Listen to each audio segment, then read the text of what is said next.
नमस्कार साथियों, स्वागत है आप सभी का हमारे YouTube channel all educate info में। तृतीय श्रेणी अध्यापकों के तबादले होना प्रारंभ हो चुके हैं, तो बहुत से साथियों के द्वारा आग्रह किया जा रहा है कि सर, जैसे कि हम विधायक महोदय को या शिक्षा मंत्री को यदि हम डिजायर देना चाहते हैं तो किस प्रकार से उसके लिए एप्लीकेशन लिखी जाएगी। तो मैं आपके सामने दो टाइप की जो एप्लीकेशन होती है वो आपके सामने दिखाऊंगा, और उनका जो लिंक है वो आपको कहां से मिलने वाली है ये भी मैं आपको इसी वीडियो में बताने वाला हूं। तो हमारे साथ बने रहिए पूरे वीडियो में अंत तक। देखिए, सबसे पहले हमें लिखना होगा कि सेवा में माननीय। यदि आप विधायक महोदय को लिखना चाहते हैं तो विधायक महोदय, यदि आप शिक्षा मंत्री को लिखना चाहते हैं तो शिक्षा मंत्री। विषय रिक्त पद पर स्थानांतरण करने बाबत। उपयुक्त विषयांतर्गत निवेदन है कि आपको यहाँ आपका नाम फिल करना है।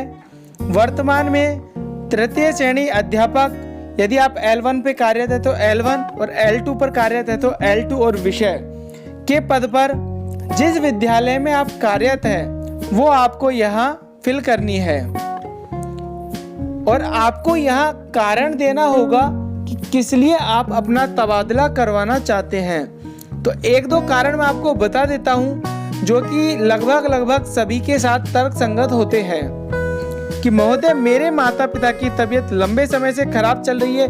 या तो आप अपने माता पिता की तबीयत का जो कारण है वो दे सकते हैं। दूसरा, यदि आपके बच्चे यदि दूर हैं, आप यदि किसी दूसरे जिले में पोस्टेड हैं तो उसका कारण दे सकते हैं कि उनकी पढ़ाई नहीं हो पा रही है, उनकी देखभाल से संबंधित समस्या आ रही है। तीसरा कारण, यदि आपके पति या पत्नी दोनों में से किसी दूसरे जिले में कार्यरत है तो उसका कारण भी आप यहाँ दे सकते हैं। मैं इतने किलोमीटर की दूरी पर कार्यरत हूँ जिसके कारण मैं ये कार्य करने में असमर्थ हूँ।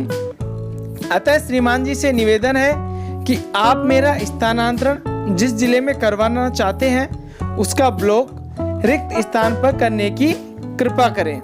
और यहाँ आपको जो आपने ऑनलाइन एप्लीकेशन में विद्यालय फिल किए हैं वो आपको यहाँ लिख देने हैं कि राजकीय प्राथमिक विद्यालय है या उच्च प्राथमिक विद्यालय, जो भी है आपको यहाँ लिख देने हैं।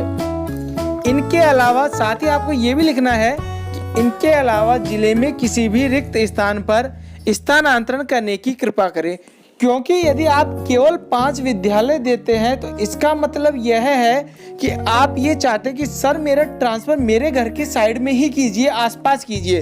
जबकि जब आप यह लाइन दे देते हैं तो इससे यह स्पष्ट हो जाता है कि आपकी मजबूरी है, आप ये 5 विद्यालय दे रहे हैं। साथ ही यह निवेदन भी कर रहे हैं कि इन 5 विद्यालय के अलावा इस जिले में या इस ब्लॉक में जो भी विद्यालय रिक्त है वहां पर भी आप मेरा स्थानांतरण कर सकते हैं। धन्यवाद। यहाँ नीचे बहुधीय कार्मिक का नाम लिखना है, कौन से लेवल पर है, कार्मिक के साथ ही आईडी फिल करनी है, और जहां पर आप कार्यरत हैं वह आपको यहाँ लिख देने हैं।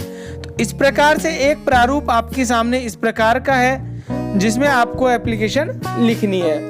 अब हम दूसरे फॉर्मेट की ओर चलते हैं कि वह फॉर्मेट किस प्रकार का है। जैसा कि आपको दिख रहा है, स्थानांतरण आवेदन प्रारूप। आदरणीय, आप यदि विधायक महोदय को लिख रहे हैं तो विधायक कहाँ के हैं, और साथ ही यदि आप शिक्षा मंत्री को लिखना चाहते हैं तो शिक्षा मंत्री। महोदय, स्थानांतरण आवेदन पत्र प्रस्तुत कर निवेदन है कि मेरा स्थानांतरण निम्नलिखित स्थान पर करवाने की अनुशंसा करने की कृपा करें।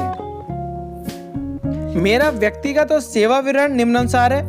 कार्मिक का नाम, पिता या पति का नाम, स्थायी पता, मोबाइल नंबर, पद का पूरा नाम कि आप L1 में है, L2 में है, विषय, वर्तमान पदस्थापन, जिस विद्यालय में आप कार्यरत हैं उस विद्यालय का NIC कोड, वरीयता के अनुसार इच्छित स्थान की आप 1 विद्यालय भर रहे हैं, 2 भर रहे हैं, 3 या 5, मैक्सिमम 5 है।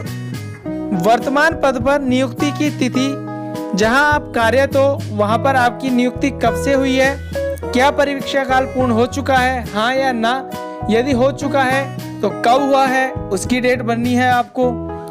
वर्तमान पद पर कितने वर्ष से आप कार्यरत हैं, मूल निवास स्थान से दूरी कितनी है आपकी, और रेफरेंस देना है कि किस संदर्भ में आप करवाना चाहते हैं, और स्थानांतरण चाहने का कारण विशेष टिप्पणी यहाँ देनी है।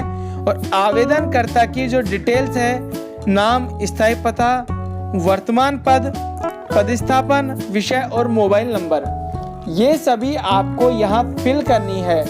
अब हम बात करते हैं कि जो ये फॉर्मेट आपके सामने दोनों मैंने प्रस्तुत किए हैं, ये आपको कहाँ अवेलेबल होंगे। तो इनके जो आपको डिस्क्रिप्शन बॉक्स है हमारे वीडियो के, वहाँ पर इन दोनों फॉर्मेट्स के आपको लिंक प्रोवाइड करा दिए जाएंगे, वहाँ से आप इन्हें डाउनलोड कर सकते हैं। तो आज के वीडियो में इतना ही, फिर मिलते हैं हम नेक्स्ट वीडियो में। यदि आपको जानकारी अच्छी लगी हो तो ज़्यादा से ज़्यादा शेयर करें, जिससे कि सभी इससे लाभान्वित हो सके। धन्यवाद। जय हिंद, जय भारत।